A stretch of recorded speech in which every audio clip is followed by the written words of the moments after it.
Hi friends, welcome back to my channel Testing Mini Bytes. I am your friend Amudan Shaktivel, and in this video, we're going to see one of the interesting use case and very importantly used use case. Right? Normally, we have to run our automated test whenever there is a successful merge happening to the development branch. This is very commonly used use case. Let's say if your test automated test is lying within the repository, it's going to be very simple. But in most of the cases, your development code will be in a separate repository, and your test automation code will be in a separate repository, but they all will be within the GitHub organization. So this is a very common use case, right? So whenever there is a merge, successful merge happening to a particular branch or whatever may be the reasons, right? But the trigger has to come from your development branch, and then you have to trigger your automated test based on that. So we're going to have two simple repository for this, and we're going to mimic this particular thing. So all our aim is to trigger automated test in workflow, which is in the one repository from a workflow from another repository. That's going to be your development repository, right? So without wasting much time, we're going to do this with the help of repository dispatch particular trigger. Okay, so we're going to use this particular trigger. So without wasting much time, let's get into the IntelliJ. So I have two projects here. One is SJet, which is going to be my. Please treat this as a development repository. This is going to trigger test in another repository. Okay, so you can have push events to trigger this, whatever. But for now, I'm going to trigger this manually. Okay, assume this is your development workflow. It can have any triggers. It doesn't matter. But what maybe they would do a lot of things like build containers, right? Build containers. They can do deploy containers. They can do all these steps before they add. Once these are all successful, you can add the condition as well. So once all these are successful, then I want to trigger my test. Okay, how you add the condition? You can use if condition like we have seen before, right? But for now, I'm not going depth there. We're going to focus more on this particular step. So the name of the step, I'm giving it as trigger the automated test in another repo. And I'm going to use a very simple action from this particular repository dispatch step, right? So let's me take a detailed look on that. So this is a repository dispatch action that is available in the marketplace. It's very simple to use. You give your name, you use this particular thing, and you give the token. You give the token of the repository for which you want to create a trigger, and then you name a event type. For example, uh, you can give it any name like my event, automated test. So this is just like an ID. So your receiving workflow will know, okay, I have to trigger when this particular event type is called. So it's just going to be the kind of primary key between this triggering repository and the receiving repository. Okay, so yeah, they have mentioned like you pass the token, but the token you have to generate yourself, and then the repository for which you want to trigger the workflow and the event type, you can give custom name for it. And let's say there are certain information that you also want to pass from your development workflow to your automated test workflow. Let's say where this deployment happened, like this is a staging, a development branch, whatever. So whatever information that you want to transfer from your triggering repository to the receiving repository, you can use client payload to pass all this information. Okay, so first thing, let's go through this workflow. So I have used this and with token. So this token I have to create in my GitHub account. So how you can do it? You can basically go to your profile. You can go to the settings, and at the bottom there will be developer settings. Okay, so you can go here to the personal access token, and then you can create a new token for yourself. Okay, and then you can give the token a name and then some expiration date, and then you can also give writing permissions. For example, you have to give workflow, you have to give write packages, some basic. I think these three are should be enough. um, Maybe you can also give something like this: write repository, read repository hooks. Okay, maybe I'll also give access to this, but yeah, I think this should be enough. Okay, once you give all this permission, you can click on generate token. So that will give you a token. You have to copy that token, and then basically you need to go to the secret section and add it. Okay, so if I go back,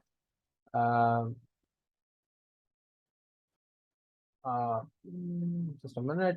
So if I go back to the SDET repository, this repository, you can go to the settings, and I can go to secrets. There will be a secret section here, and then you can go to the actions and add this. So I have added repo access token and whatever the token that I have generated. Okay, so I should add this token in the triggering repository. That's your development repository. Okay, once you add this, it can be accessed using the secrets context. So whatever the repo access token that I have stored here, okay, is available in the secrets context. So I am accessing it, and I want to trigger this particular repository. Ambulan Shaktivel is the organization name, and Selenium APM test in GitHub runners is the repository name. I want to trigger a workflow in this repository. Okay, then it will go there and then check for Ambulan Shaktivel and this particular thing, and the event type I am giving it as my event. Okay, so this can be any name. Okay, you can give it as Ambulan as well. Okay, and also client payload. So I want to pass certain information. Okay, I want to pass certain information like what is the staging environment, what is the environment that is built, or some details. Okay, you can use this client payload as an option, and then you can pass it. Okay, so there are more information. If you want to know about it, you can go to this repository dispatch and then learn here. So they would have used, let's say you want to pass what is the reference. You are setting a key as reference, and the value will be github.reference variable. Okay, so you can access this is like a map. Okay, or dictionary in Python. So this is your key, and this is going to be your value. You can access this in your repository as well. So this is how you can access it. So github.event. So this is a GitHub event, right? And then client payload is what we are sending. In the receiving repository, you can use reference. So this is the key. If you pass the key, you are going to get the value that you passed from the development workflow, right? Good. So now you can get whatever the information you want, but I want to get all the information about the GitHub event that triggered it. Okay, I want to get this whole GitHub object. So GitHub object is very big. Okay, if you take a look at it, GitHub had trigger reactor, workflow, workspace, and all that. Okay, so this is very big information. Okay, if you pass all this information, it will not allow. There is a maximum cap on this. Okay, so that's why what I'm doing here is I'm creating a new GitHub map with the key of this, and the value will be the entire JSON object. So now we are sending just only one value. Okay, and then you can access this later in your stuff. Again, all this information is not something I discovered myself. It's all here. Okay, let's say not more than 10 properties are allowed. Okay, so client payload you cannot pass a lot of properties. So that's why they are creating a new map and then crossing it. Okay, so all these informations are maybe very minimum, like not so important for you, but I'm trying to cover everything in detail. Okay, so if you don't want to pass any information, that's also fine. You can ignore this. This is not a mandatory field. Okay, you can also ignore this. Good. Now let's go to, this is my development repository. Very simple. Okay, let's go to the receiving repository. So the first thing here is I want to trigger this workflow on a repository dispatch event. Okay, so that's when somebody is triggering using this. Okay, and the type is my event. This is what we are giving here, the event type. Let's say if I give my event 1, then this repository won't respond. Okay, let's say you want to respond for multiple events, not just one events. You can also pass these events that you want to this workflow to respond to. Okay, so let's give it back. And then the next one is I'm choosing the runner, and then I'm just pulling up the project, and I'm printing all the details that I passed from the this particular client payload. So there is a GitHub object with key as GitHub and value as big thing, right? So I passed that very big information. I'm just printing few of them here. So GitHub.event, the client payload, and the key that I used at GitHub.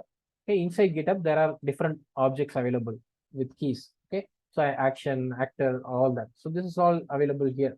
Token, if you want to get the reference, run number, return then whatever you want, you can get all this information if you pass the entire GitHub. Okay, good. Now once you get this, that's all. Like we can try to do this ourselves. Let's go to the repository here. In the SDOT repository, I go to Actions tab, and this is the development repository. I'm going to trigger this build myself. Okay, once I trigger this, it should automatically create a actions workflow here. Okay, so first let's see what's happening to this. So workflow has started now. It's going to trigger a workflow in the Selenium APM GitHub runners repository. So it started it, and the trigger is happened. So if you notice, it ran this particular thing, and it sent these many information to the receiving repository. So all these information is available to you. Okay, so whatever you want from this, you can fetch it from here. Okay, all these are available for you for the receiving repository. Now let's go there and let's reload this tab. And if you notice, it has actually ran because it's very fast, right? We don't have any expensive piece of operation here. So it pulled the project and it's triggered that. So it tried to print whatever the, so we're asking it to print action name. Yeah, the action name that we used is this, and the actor name who triggered it. So actor name who triggered is Amudan Shaktivel. So this is printing those information. So this is how you can trigger one repository from another repository. Again, here I have used a very simple use case for just printing. If you execute a Maven clean test command, it will trigger your automation code. Okay, so that's how you can trigger your automated test from your development repository. Guys, I think I have already covered how to run automated test and all that. So if you haven't watched my previous videos, please do watch them, because these informations are very small. Instead of running this echo command, after pulling the code, I can simply execute Maven clean test -p and then the Maven profile, whatever I want to run. So this will work. Okay, so these things are already covered. So I took a very simple workflows in the development as well as in the automation. I hope this video is useful. See you guys in another great video. Until then, bye bye from Mugan. See you guys. Bye.